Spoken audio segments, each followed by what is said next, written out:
Bonjour à tous, c'est Zimbabwe et aujourd'hui nous nous retrouvons pour le 26 août. Et aujourd'hui c'est l'anniversaire de cette fameuse DDHC, la Déclaration des droits de l'homme et du citoyen. Donc évidemment qui a été adoptée le 26 août 1789, une date très connue dans l'histoire de France.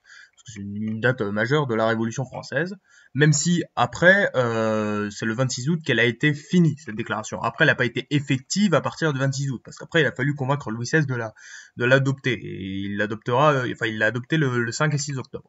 Donc évidemment, tout le monde connaît les 17 articles qu'il y a, voilà, tout homme, voilà, l'égalité entre certaines choses, enfin devant la loi, ce genre de trucs, la conservation des droits naturels, la liberté, enfin voilà, tout ça. Tout le monde connaît ça. Après, cette déclaration a quand même subi pas mal de critiques. Bon, il y a une critique de Proudhon, donc un anarchiste, une critique de Marx, évidemment, critique féministe aussi, Olympe de Gouges, droit des habitants des colonies, parce qu'évidemment, elle abolissait pas l'esclavage, la DDHC, donc plein de trucs comme ça, mais ça reste quand même une déclaration très belle, quoi, enfin, une grande avancée dans l'histoire de France, c'est quand même plutôt sympa, il y a pas mal de trucs qui sont plutôt révolutionnaires, donc ça fait plaisir. Et après, pour les complotistes, ça, c'est pas du tout Illuminati, c'est juste un symbole religieux. Donc, pas d'amalgame, s'il vous plaît. Mais donc voilà, un événement important de l'histoire de France, à connaître, mais de toute façon, tout le monde connaît.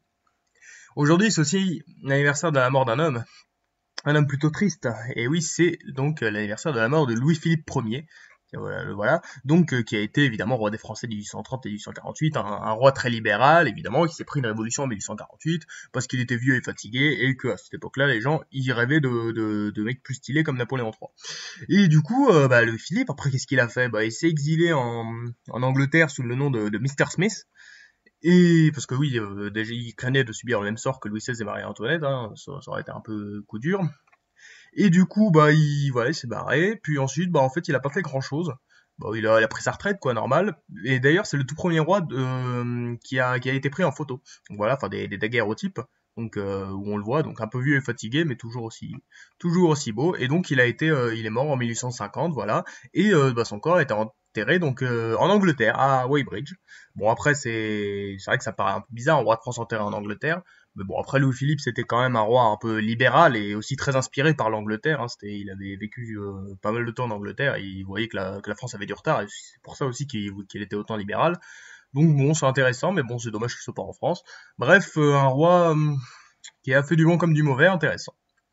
Aujourd'hui, c'est aussi l'anniversaire d'une journée pas forcément connue, mais plutôt importante, la journée des barricades de 1648. Alors ça se passe évidemment dans une période qu'on appelle la Fronde. La Fronde, qu'est-ce que c'est? En fait, ça se passe entre 1643 et 1656, bon, on sait pas trop, mais en fait c'est juste après donc la mort donc de Richelieu et de Louis XIII.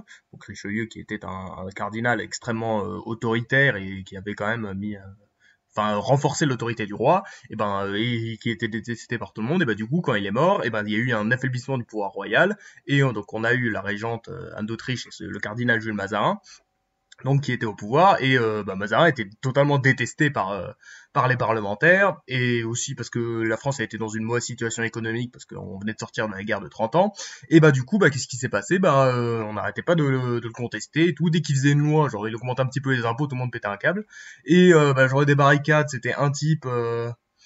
c'était oui voilà c'est quelques types qui s'étaient fait remarquer voilà Pierre Broussel voilà parce qu'en fait ils protestaient contre Mazarin, du coup ils se sont fait arrêter. Anne d'Autriche a décidé de les faire arrêter. Le problème, c'est que ça, comme ils étaient très populaires dans la capitale, les Parisiens ont pété un câble. Et du coup, face à ça, le pouvoir royal a été obligé de les relâcher. Donc c'était un gros coup dur pour la monarchie, grand affaiblissement.